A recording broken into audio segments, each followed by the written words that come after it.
Գերազանց դուք լավ ունեք։ Համացական ձեր խիղճը հանգիստ է ներողություն։ 18-ամյա Դավիթի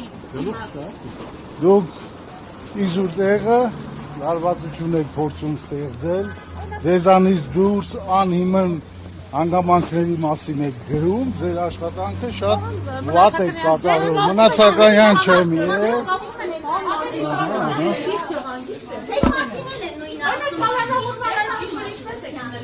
Պարոն Մարտիրոսյան, ձեզ էլ են մեղադրում անբարեխիղճ աշխատանքի մեջ, ճիշտ են ասում։ Եթե ոչ փաստարկեք լրագրողներին ինչ են արել, որը սխալ է։ Ուղղակի հայտարարություններ անելու։ Պարոն Մարտիրոսյան, ինչպես է։ Շատ մեծ սխալներ, օրինակ գրել են, որ Շանթ Հարությունյանի որդուն դատավորը գտել է, որ պետքա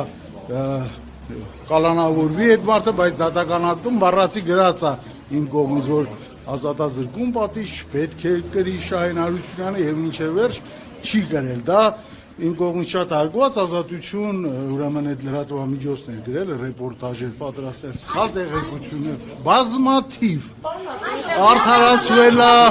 Ժիրայր Սեֆիլյանը, երբ որ 5 տարի ազատազրկում էին միջնորդել, միայն ռազմամթերքի համար պատասխանատվության ենթարկել, բոլորովին այլ մեկնաբանություն ստացել։ Դրա համար ավարտեմ, դուք հիմա ինձ խանգարում եք, չեք թողում, ես խոսքս ավարտում։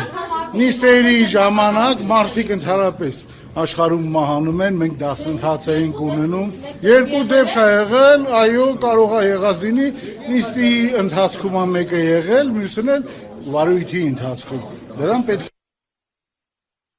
որ իրականում կա, ոչ թե նրա համար, որ դատական քննության ընթացքում են վատ վիճակում հայտնվել, այլ որ այդ մարդիկ վատառողջ են եղել, պարզվել է եւ դժբախտաբար մահացել է բավարար հիմքեր կար, ինչու՞ Դավիթը շատ դրական բնութագրվող անձնավորություն է, բայց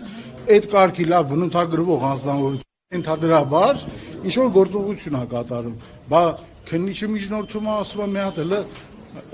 ուրեմն խափանամիջոց ընտրենք, տեսնենք ում հետ է այս մարդը համագործակցում,